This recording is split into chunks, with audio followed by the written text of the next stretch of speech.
আমরা সূরা হুজুরাত থেকে আজকে আলোচনা শুরু করব ইনশাআল্লাহ। নতুন একটা সূরা। আউযু বিল্লাহি মিনাশ শাইতানির রাজীম। বিসমিল্লাহির রহমানির রহিম। ইয়া আইয়ুহাল্লাযীনা আমানু লা তুকদ্দিমু বাইনা ইয়াদাইল্লাহি ওয়া রাসূলিহি ওয়াত্তাকুল্লাহ ইন্নাল্লাহা সামিউন আলীম।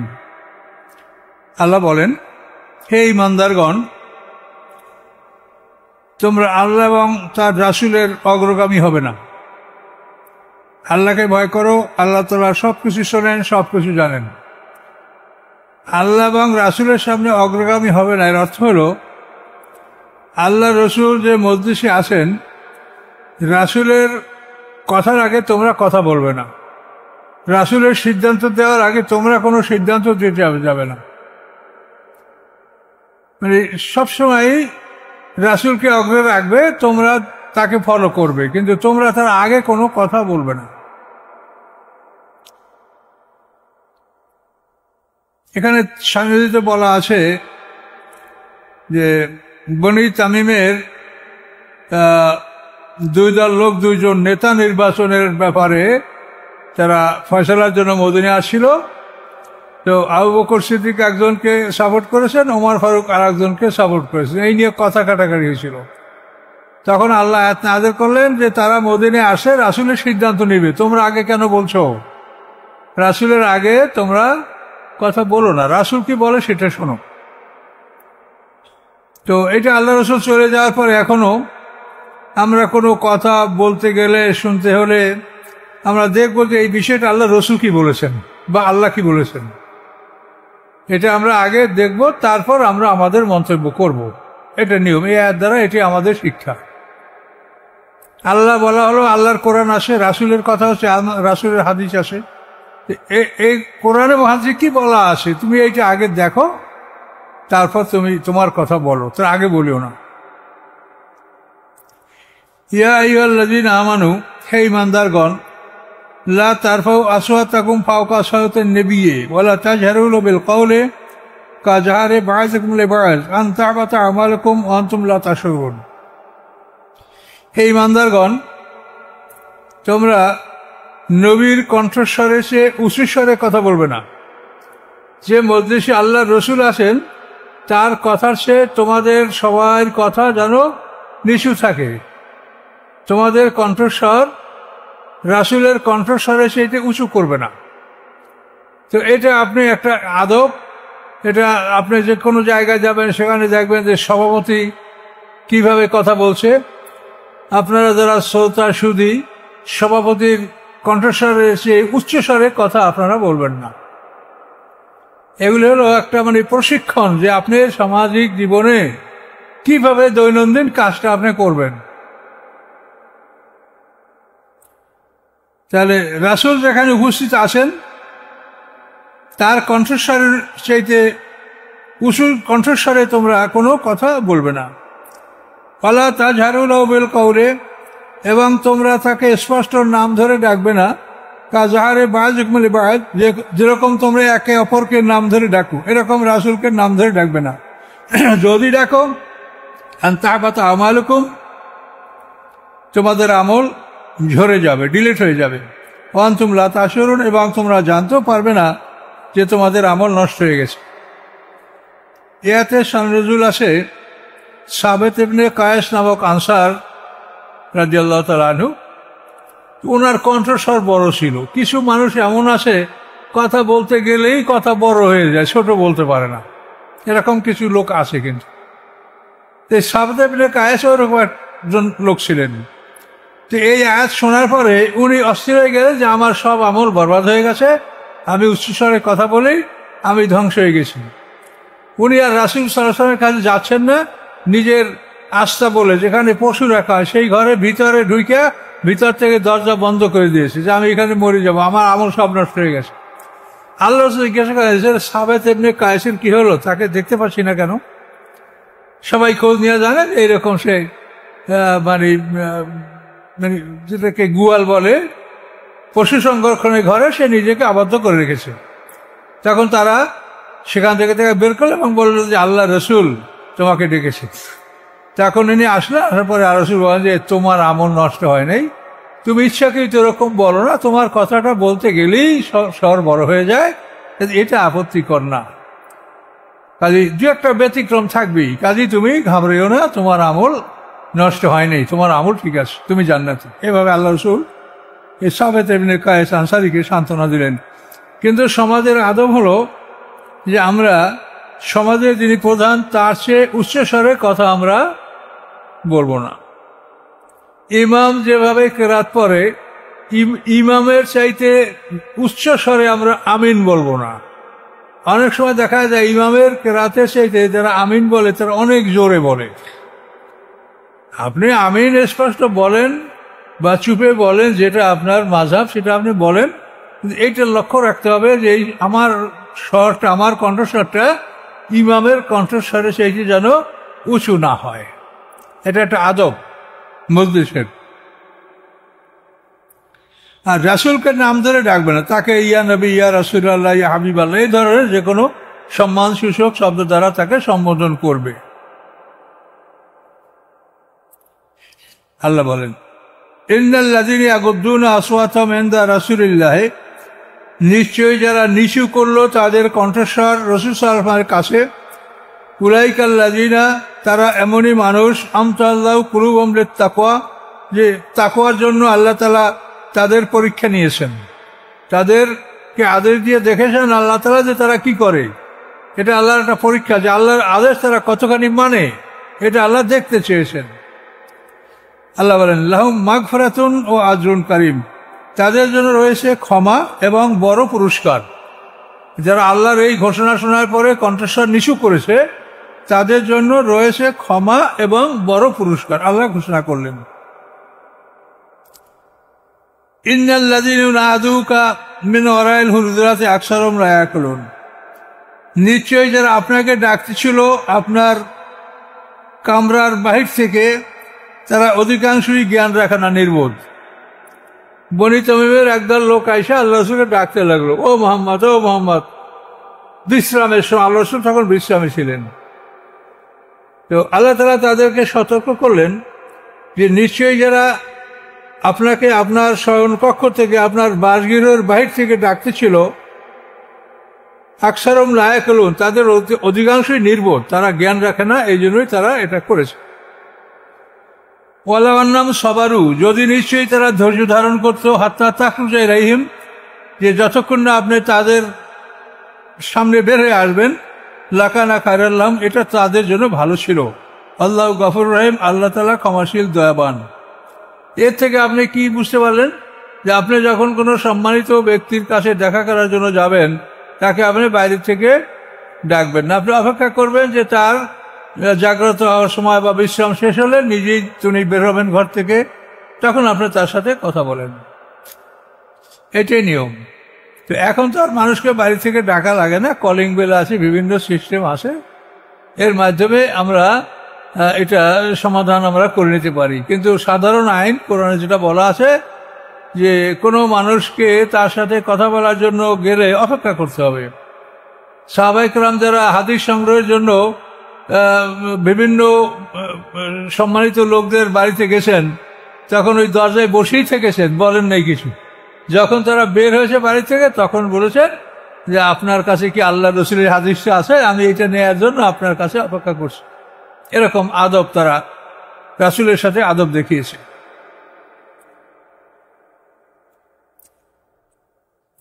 ইয়া আইয়ুহাল্লাযীনা আমানু, হে ঈমানদারগণ, ইন জাআকুম ফাসিকুম বিনাবাইন, যদি আসে তোমাদের কাছে কোনো ফাসেক, বেনাবাইন কোনো খবর নিয়া, ফাতাবাইয়ানু, তোমরা পরীক্ষা করো, আন তুসিবু কওমান বিজাহালাতিন, তোমরা যেন আক্রমণ করে না বসো কোনো জাতির উপরে অজ্ঞতাবশত, যদি করো ফাতুসবিহু আলা মা ফাআলতুম নাদিমিন, তোমাদের কর্মের উপরে তোমরা অবশ্যই লজ্জিত হবে। তো এই আয়াতের সান্নজুল হলো আল্লাহ বলছেন যে ফাসেক কোনো খবর নিয়ে আসলে সেটা তোমরা পরীক্ষা নিরীক্ষা করে গ্রহণ করো, খবর শুনেই গ্রহণ করিও না। এটার মূল ঘটনা কি? এটা হলো আল্লাহ রসুল পঞ্চম হিজরিতে বনি মুস্তালাকের যুদ্ধ করেছেন। তো এই যুদ্ধে বনি মুস্তালাকের লোকেরা আত্মসমর্পণ করছে, তারা ঈমান এনেছে। বনি মুস্তালিকের সর্দার হলো হারিস, এই হারিসের কন্যা হলো জুয়াইরিয়া। আল্লাহ রসুল এই জুয়াইরিয়াকে দাসী হিসেবে বন্দী করেছিলেন, কিন্তু তাকে মুক্ত করে দিয়ে আল্লাহ রসুল তাকে বিবাহ করেছিলেন। এই জুয়াইরিয়ার পিতা হলো হারেস, ওই গোত্রের নেতা। তো আল্লাহ রসুল যুদ্ধ বিগ্রহ শেষ করার পরে যখন মদিনায় গিয়েছেন, তখন তাকে বলে গেছেন যে জাকাতের অর্থ সম্পদ, ছাগল, বকরি, উট যা কিছু হয় এগুলি আপনি উসুল করে আপনার কাছে জমা রাখবেন, আমি লোক পাঠিয়ে নেব। তো উনি তাই করেছে। আল্লাহ রসুল এই জাকাতের মাল গ্রহণ করার জন্য একজন সাহাবীকে পাঠালেন, তার নাম হচ্ছে ওলীদ ইবনে উকবা। এর বাবা হলো উকবা ইবনে আবি মুঈত, যে আল্লাহ রসুলকে বহু কষ্ট দিয়েছে এবং তাকে বদরের যুদ্ধে সে বন্দী হয়েছিল, তাকে হত্যা করা হয়েছে। এই উকবা ইবনে আবি মুঈতকে এবং নজর ইবনে হারেসকে বদরের যুদ্ধের বন্দীদের মধ্যে থেকে এই দুইটা লোককে হত্যা করা হয়েছে, উকবা ইবনে আবি মুঈত, নজর ইবনে হারেস। রাসূলের সেজদার সময় উটের ভুঁড়ি চাপিয়ে দেওয়া মাথার উপরে, এই উকবা ইবনে আবি মুঈত। তারপরে গলায় রুমাল দিয়ে ফাঁসি দিয়ে মারার চেষ্টা করা, এই উকবা ইবনে আবি মুঈত। তার ছেলে ওলীদ ইবনে উকবা।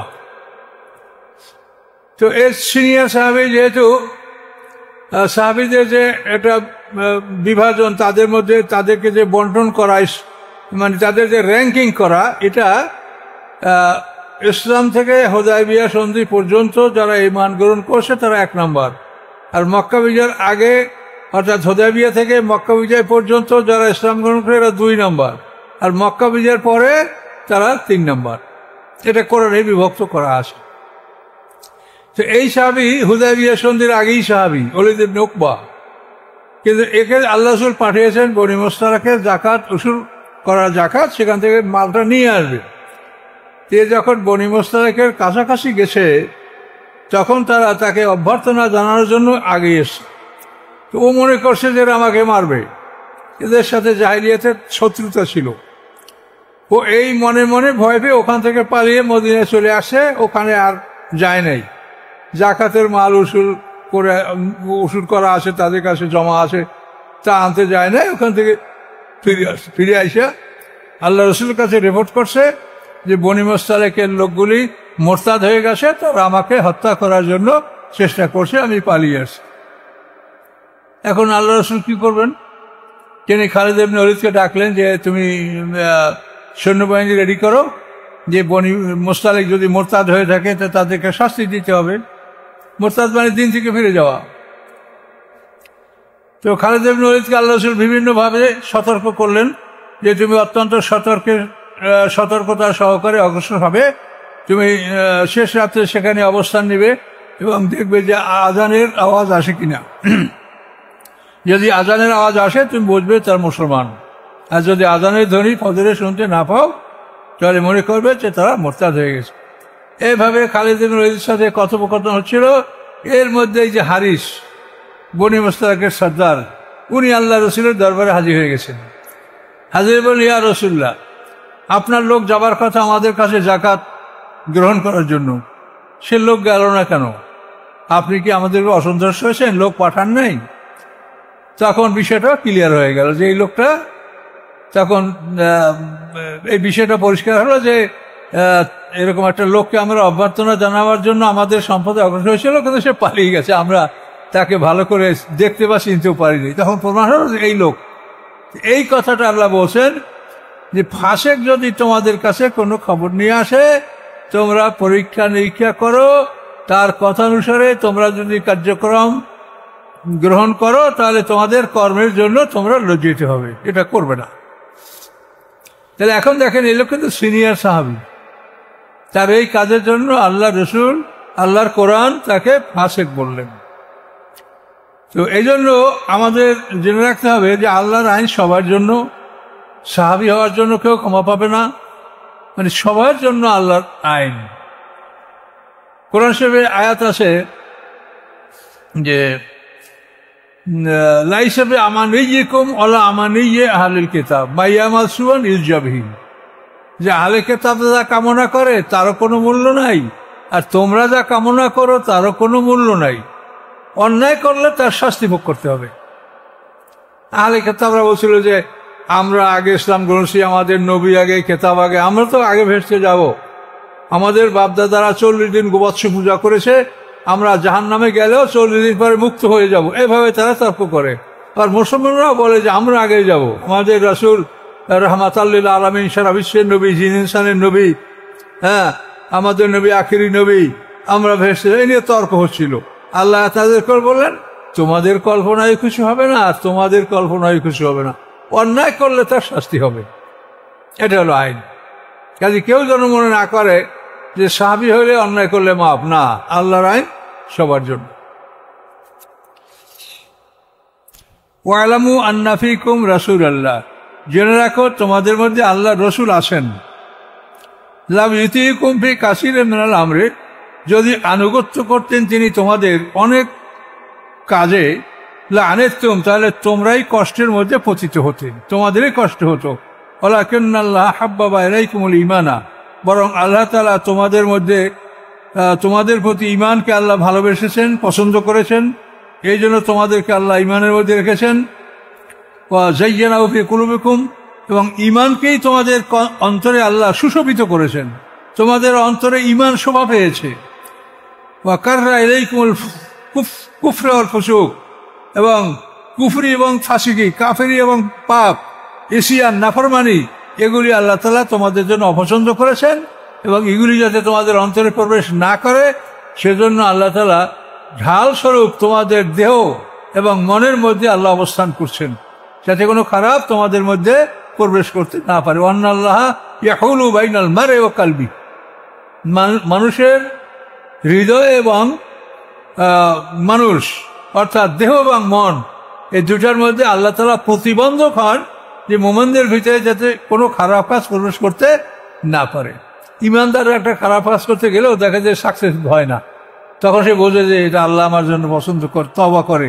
তো ইমানদারদের জন্য এটা আল্লাহ তাআলা ঘোষণা করেছে যে আমি তার অন্তরে, তার দেহ এবং মন এর মাঝখানে আমি আড় হই, আমি প্রতিবন্ধক হই, এবং তাকে খারাপ কাজ করতে আমি দেই না।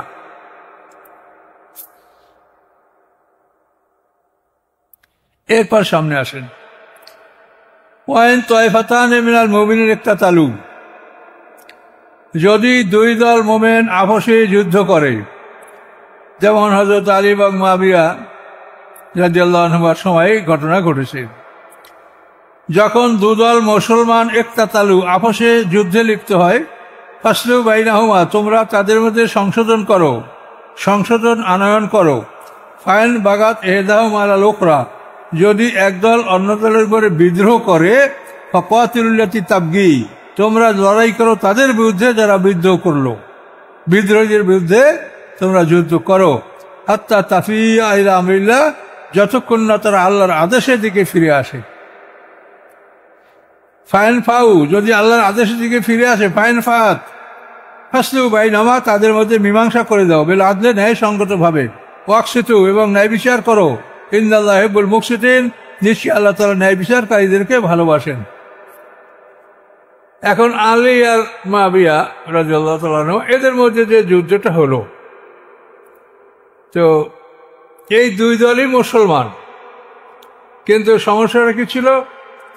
হযরত আলী রাদিয়াল্লাহু তাআলা আনহু খেলাফত আলা মিনহাজুন নবুওয়াত, যে আল্লাহ তাআলার পক্ষ থেকে পৃথিবীর মানুষ আমরা খলিফা, এই খলিফাদের মধ্যে আবার প্রধান হচ্ছেন নবী রাসূলগণ। এই নবী রাসূলরা পৃথিবীতে যে খেলাফত প্রতিষ্ঠা করে গেছেন, এই খেলাফতের দায়িত্ব আল্লাহ রসুলের ইন্তেকালের পরে খোলাফায়ে রাশিদিন এটা পালন করেছেন। তো সর্বশেষ খলিফা হযরত আলী রাদিয়াল্লাহু তাআলা আনহু, তিনি খেলাফতের দায়িত্ব পাওয়ার সাথে সাথেই তার পূর্বে যে ওসমান গনি রাদিয়াল্লাহু তাআলা আনহু ছিলেন, তার নিযুক্ত করা সমস্ত বনী ইসরাঈলের যে প্রাদেশিক গভর্নর, সবাইকে তিনি পদত্যাগ করার জন্য আদেশ দিলেন। তার কারণ এদের কারণেই ফিতনা সৃষ্টি হয়েছে, ওসমান শহীদ হয়েছে। এখন এই আলীর আদেশ সবাই মান্য করেছে, শুধু মুআবিয়া সিরিয়ার গভর্নর সে এটা মানে নেই। সে না মেনে বরং ওসমান হত্যার বিষয়টাকে খুব কৌশল করে সামনে তুলেছে, যে ওসমান হত্যার বিচার না হওয়া পর্যন্ত আমি হযরত আলীর বায়াত আমি গ্রহণ করব না। আর আলী বলছেন যে আমার খেলাফতের বিষয়টা সম্পূর্ণ হতে দাও, আমি এটার বিচার করব।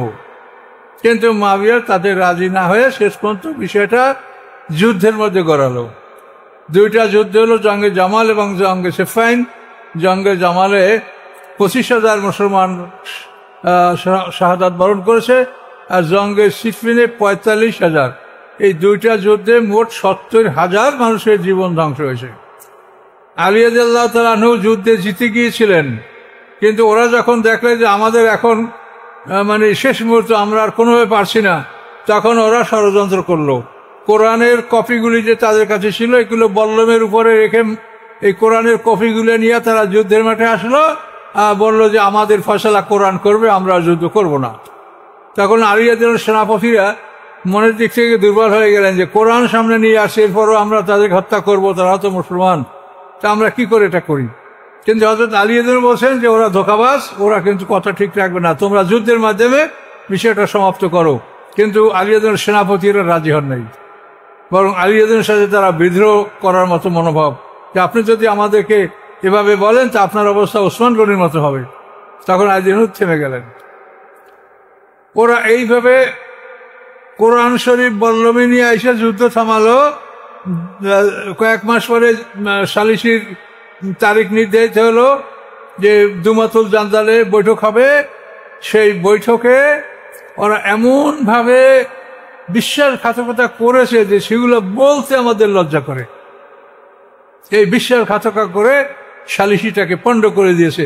হযরত আলী রাদিয়াল্লাহুর পক্ষে যে সালিস ছিলেন আবু মুসা আশারি, তিনি রাগ করে চলেই গেলেন সেখান থেকে, যে এদের সাথে কোনো কথা মানুষ বলতে পারে না। এত জঘন্যতর কাজ তারা করেছে।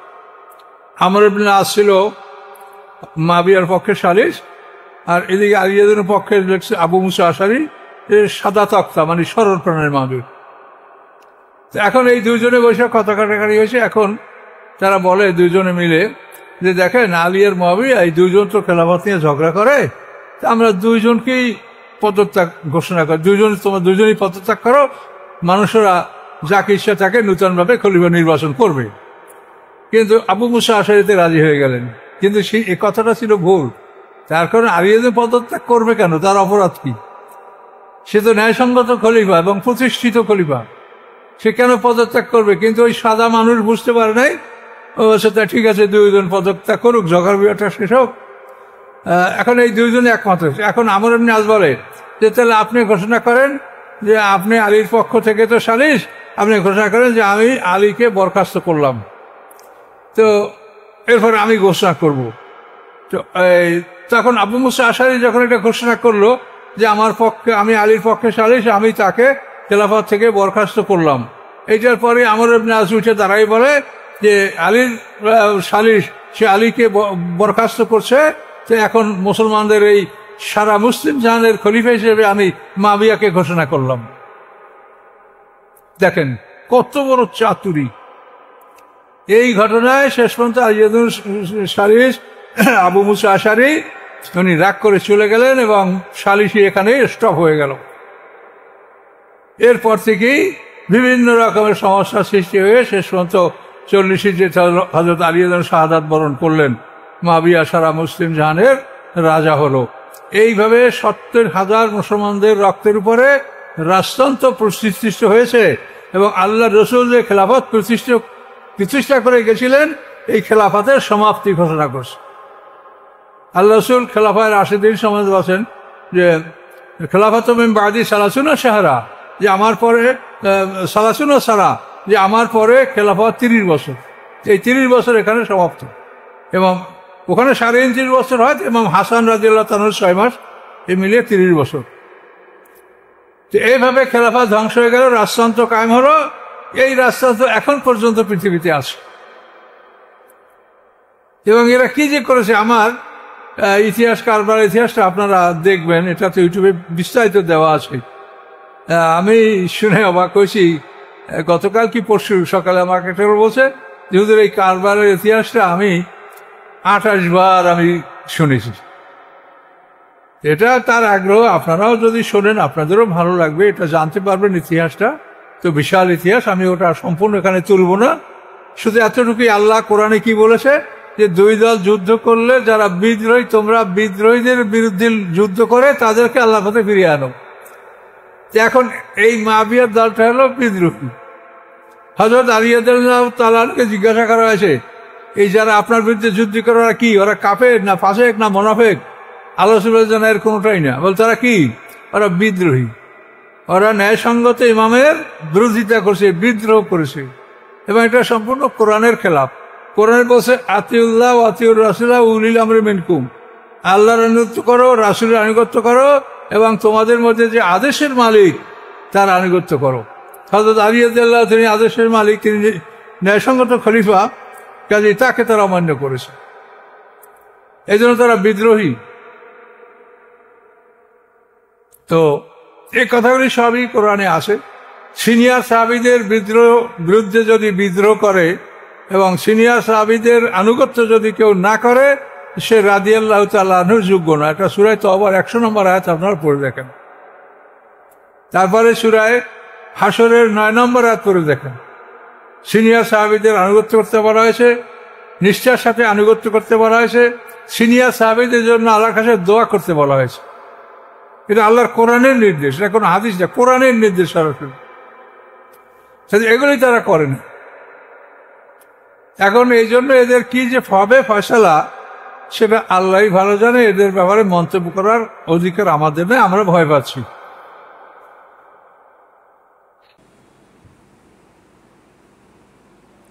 আল্লাহ বলেন ইন্নামাল মুমিনুনা ইখওয়াতুন, নিশ্চয়ই সমস্ত মুমিনরা ভাই ভাই, পরস্পরে তারা ভাই। ফাসলু বাইনা আখওয়াইকুম, তোমরা সংশোধন আনয়ন করো তোমাদের ভাইদের মধ্যে। আত্তাকুল্লাহ, আল্লাহকে ভয় করো। লাআল্লাকুম তুরহামুন, যাতে তোমরা রহমত লাভ করতে পারো। কেমন তো থাকবে একরকম, আরো যাব।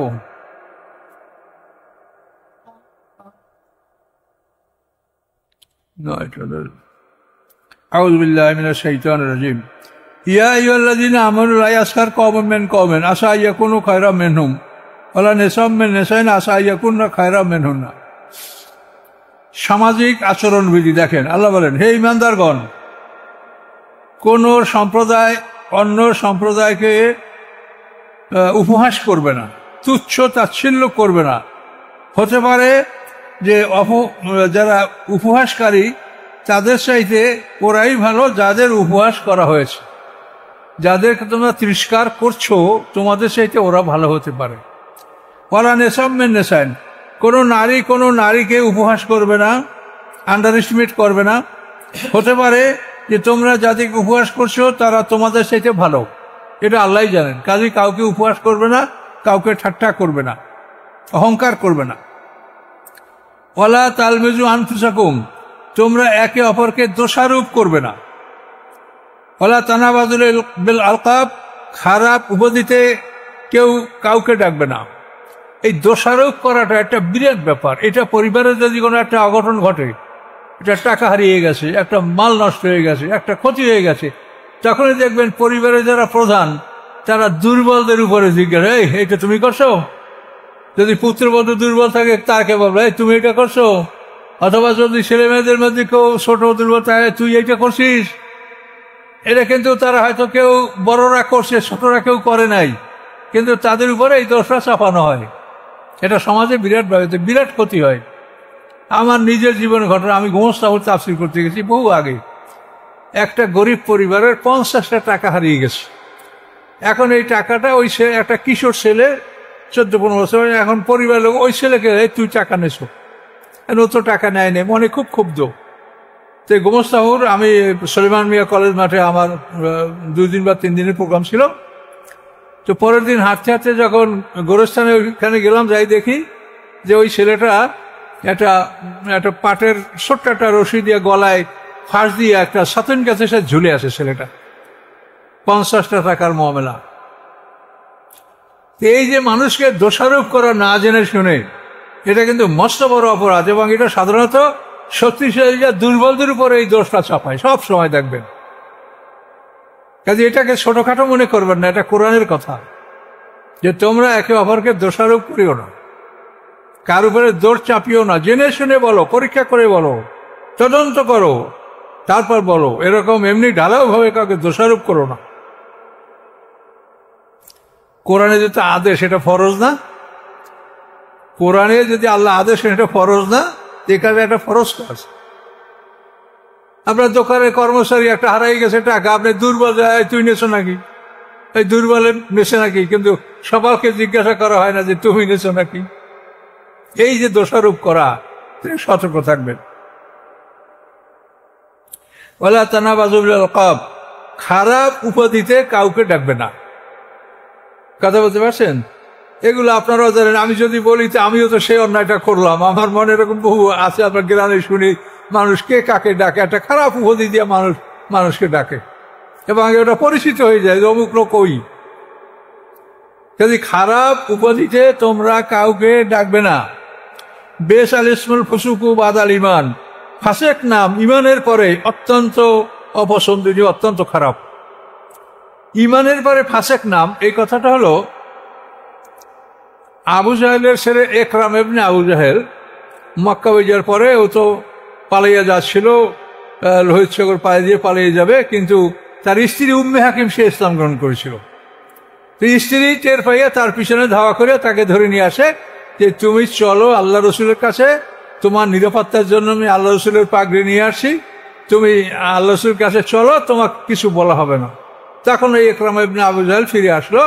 আবু জাহেলের ছেলে বড়সের তো সোহেল ইবনে আমর, সেও ইসলাম গ্রহণ করছিল। তো এই একরামা আল্লাহ রসুলের কাছে আসলে ইসলাম গ্রহণ করলো এবং সে ছিল সেনাপতি। পরবর্তী ইসলাম গ্রহণ করার পরে সে সেনাপতিত্বের দায়িত্ব পালন করছে, বহু যুদ্ধতে তিনি করেছেন একরাম ইবনে আবু জাহেল। তো এখন উনি ঈমান লওয়ার পরপরই কিছু সাহাবীরা বলছে ফাসেকের ছেলে ফাসেক, মানে ওই যে আবু জাহেলের খারাপ কীর্তিকর্ম এটা তারা সহ্য করতে পারে না, ওকে দেখে ওকে এটা বলছে। তো তখন আল্লাহ বলছেন যে ঈমানের পরে ফাসেক নামটা খুব খারাপ, সে লোকটা ঈমান এনেছে তারপর তোমরা বলো ফাসেকের ছেলে ফাসেক, এটা বলা তোমাদের ঠিক না, এই ধরনের তোমরা কথা বলো না। একটা মানুষ ঈমান আনলে পিছনের তার পাহাড় সমতুল্য গুনাহ আল্লাহ সব মাফ করে দেন। এই কলেমার এত বড় ক্ষমতা। অমাল্লাম ইয়াতুব, আর যদি কেউ তওবা না করে ফাউলাইকুমুজ জালিমুন, তারা জালেমদের অন্তর্ভুক্ত হবে। দেখেন এই বিষয়গুলি কিন্তু সামাজিক বিষয়। আমরা শুধু মনে করি নামাজ পড়লে বেরতে যাব, আল্লাহর কোরআনের প্রত্যেকটা আদেশ আমাদেরকে মানতে হবে। বুঝে নেন, এগুলা ফরজ। ইয়া আইয়ুহাল্লাযীনা আমানু ইজতানিবু কাসীরাম মিনাজ যন, হে ঈমানদারগণ অনেক ধারণা ত্যাগ করো। অনেক ধারণা অনেক খারাপ, এই তারপরে যদি আপনি কোনো কিছু না পান তা বলবেন আকীদা খারাপ, এটা কিন্তু একটা বড় হাতিয়ার। একটা লোক ঠিক মতো আপনার মতো নামাজ পড়ে, আপনার মতো সব কিছু করে, নামাজ রোজা হজ যাকাত আপনি যা করেন আমি তা করি, বা অন্য একটা লোকে তাই করে, এখন তারপর কি বলার আছে, তাহলে ওনার আকীদা খারাপ। আর সাধারণ মানুষ তো কিছু বোঝে না, আকীদা খারাপ, এই কারণে সে তাকে খারাপ জানলো। তো এই যে আকীদা খারাপ, এইটা যে আপনি বললেন, আপনি কি গায়েব জানেন? আকীদাটা কি? আকীদা মানে বন্ধন, অর্থাৎ আল্লাহর সাথে বান্দার যে বন্ধন, আল্লাহর সাথে আমি জীবন সম্পত্তি বিক্রি করে আমি মোমেন হয়েছি, আল্লাহর গোলাম হয়েছি, এই যে বন্ধনটা, এইটা ঠিক না ভুল, এটা একমাত্র আল্লাহ ছাড়া পৃথিবীর কেউ বলতে পারে। কিন্তু যারা বলেন অমুকের আকীদা খারাপ, তারা কিন্তু শিরকের গুনাহ করছেন। তার মানে আপনি গায়েব জানেন। অমুকের আকীদা খারাপ, তার মানে আপনি গায়েব জানেন। আপনি কি করে বলতেন আকীদা খারাপ? হাসরের ময়দানে রাসূলরা উম্মতের পক্ষে সাক্ষী দিবে না, পরিষ্কার করে ইয়াউমা ইয়াজমাউল্লাহুর রুসুলা, যেদিন আল্লাহর সমস্ত রাসূলদেরকে একত্রিত করবেন, ফায়াকুলু, তিনি বলবেন, আল্লাহ বলবেন, মাজা উজিবতুম, তোমাদেরকে কি জবাব দেওয়া হয়েছে? তোমরা জাতির কাছে আমার পক্ষ থেকে আসমানি কিতাব নিয়ে গেছো, কি জবাব পেয়েছো? ক্বালু লা ইলমা লানা, রাসূলরা বলবেন আমরা জানি না। ইন্নাকা আনতাল আল্লামুল গুয়ুব, আপনি গায়েবের খবর রাখেন। ঈমানটা হলো গায়েব। এই যে আপনারা বসছেন, এর মধ্যে আর কোনো সিইডি থাকতে পারে, ডিবির থাকতে পারে, কোনো শত্রু থাকতে পারে, আমরা কি জানি? এই জন্য ঈমানটা হলো গায়েব। রাসূলরাও উম্মতের কথা বলবে না যে আমার এই উম্মত ঈমানদার, বলছে ইন্নাকা আনতাল আল্লামুল গুয়ুব। এখন আপনি যদি বলেন যে ওনার আকীদা খারাপ, তাহলে আপনি গায়েব জানেন? তাহলে এই কথা কিন্তু বড় বড় আলেম ওলামারা বলে। একটা মানুষের কোনো দোষ দেখাতে পারে না, সে আপনাদের মতো সব আমলটা ঠিক আছে, তখন মানুষকে ফিরাবে কি বললে ওনার আকীদা খারাপ। আর সাধারণ মানুষ তো বলছে না, হুজুরে বছর আকীদা খারাপ, এই লোকটা থেকে আমার দূরে থাকা দরকার। এই তো সমাজের অবস্থা। কিন্তু হাসরের ময়দানে 50,000 বছরের সমান দিন বিচার হবে, সেই দিন এগুলা দেখবেন যে এগুলা কত গুরুত্বপূর্ণ কথা, এইগুলি কত গুরুত্বপূর্ণ। এটা নামাজের মতো এগুলো ফরজ, প্রত্যেকটা কথা মানা আপনার। কাজেই সাবধান হন। ওয়ালা তাজাসসু, কারো গোপন বিষয় অনুসন্ধান করিও না। গোপন বিষয় অনুসন্ধান, কে কিভাবে প্রস্রাব করে, কে কিভাবে মলত্যাগ করে, কে কিভাবে খায়, কে কিভাবে ঘুমায়, কে কি করে, এইটা অনেক সময় মানুষ সংগ্রহ করে, এর দ্বারা মানুষের দুর্নাম করে। এইটা হচ্ছে আল্লাহ নিষেধ করেছেন, কারো গোপন বিষয় তুমি অনুসন্ধান করবে না। তোমার কাছে যদি বিচার আসে বা তুমি বিচারকের কাছে যদি অভিযোগ করে, সেইটার বিচার হবে, কিন্তু তুমি ব্যক্তিগতভাবে কারো গোপন বিষয় অনুসন্ধান করো না। ওলা তাজাসসু ওয়ালা ইয়াগতাব বাযুকুম বাযা, তোমরা একে অপরের গীবত করো না। একটা লোকের দোষ আছে, পিছনে সমালোচনা করা, ব্যাকবাইটিং, এটা গীবত। এই গীবত করা হারাম। কারো গোপন অবস্থা পরীক্ষা নিরীক্ষা করা হারাম। আল্লাহ বলেন, আইহুব্বু আহাদুকুম, তোমাদের কেউ কি ভালোবাসে, পছন্দ করে, আইয়াকুলা লাহমা আখিহি মাইতান, যে সে তার মৃত ভাইয়ের গোশত খাবে, ফাকারিহতুমুহু, তোমরা তা অপছন্দ করো। তোমাদের কেউ আছো কি তোমার মৃত ভাইয়ের গোশত খাবে?